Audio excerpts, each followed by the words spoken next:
they beat our ass. They were better than us in every segment of the game, and we need to accept it. Take it, and just try to be better next time. Did you really tell the locker room staffer in Denver you were going to be back for Hell Game yeah. They know. I was in there. Yeah, I told them. I said, I'll see y'all for Game 7. Yeah.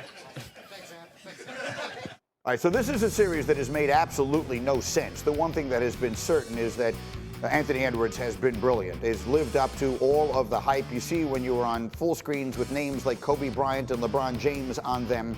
You were obviously doing something right. And the one thing we did not show you in that highlight there, but it is a significant factor looking ahead to Sunday's Game 7, was an injury to Jamal Murray, who stayed in the game after hurting his elbow on a play where he collides with Rudy Gobert. We'll get that up for you as quickly as we can, but you're going to see Murray right there. Initially, I didn't think he'd be able to stay in the game at all. He did, but he shot 4 of 18 and clearly was hampered by it, and said afterwards, hopefully, he'll be feeling a lot better in time for Sunday's Game 7. So, Legs, it is a series that has made no sense. Game 1 was an absolute classic, a thriller, and pretty much every single one of them has been startlingly one-sided since then.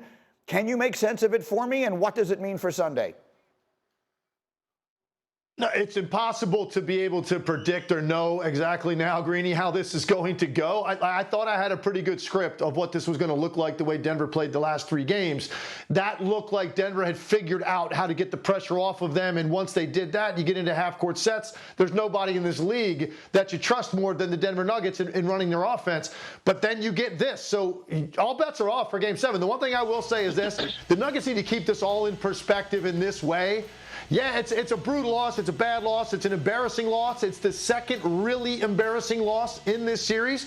Bottom line is they've got a Game 7 at home, and point differential doesn't matter. This isn't the in-season tournament, all right? This is the playoffs. That only counted as 1 win yesterday. All right, we are now in a Game 7 at home. This is what you played in the regular season for. This is what you played that important game against the Timberwolves very late in the regular season for, to get this moment in your building. I think they're going to be pretty good with Michael Malone and a veteran group of having a short-term memory about what this was. But now the adjustment is, what do you do now with the way Minnesota is defending Jokic? What is Denver's adjustment going to be offensively to get him back to be a dominant player and control the game in a Game 7? Yeah, for those who didn't get to watch it last night, it was a relatively late game.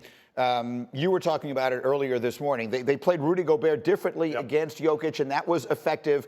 To me, the big question here, Alan, is Jamal Murray.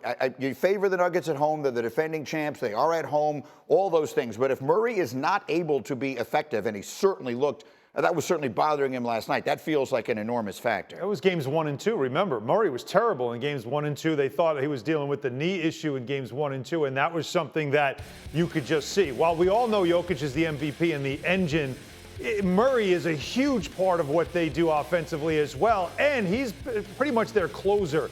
That injury early on was pretty much the harbinger for the rest of the night, because you could just see he wasn't right. He talked about it after the game. He actually sounded like he was really concerned about it. They were trying to put some numbing cream on it just to make him feel right. Never really got himself going.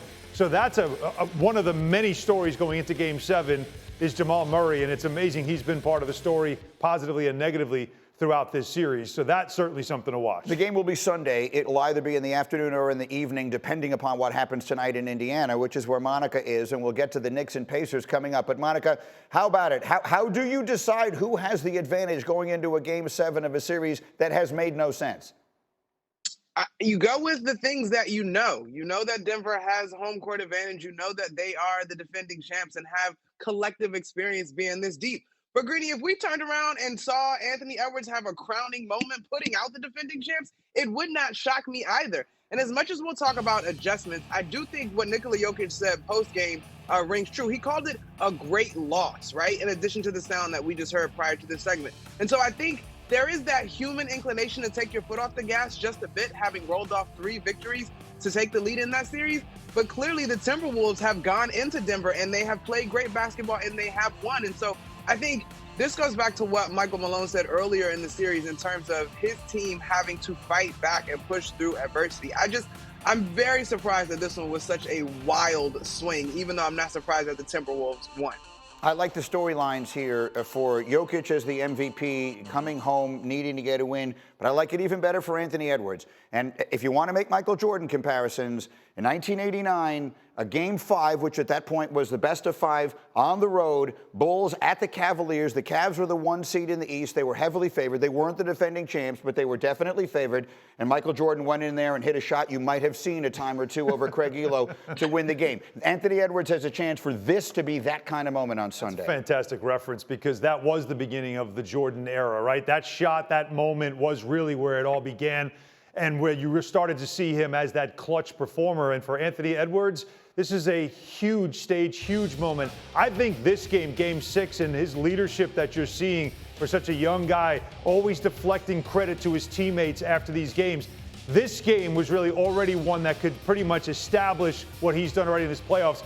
But if he can pull off a Game 7 on the road against the reigning MVP, that just takes it up another notch, and those comparisons to Michael Jordan will not cease. And the defending champs. He's playing the MVP and the defending champs in their building on Sunday. Wanna try to boast at what I look like. Keep them going, try to wear, I pull up long range.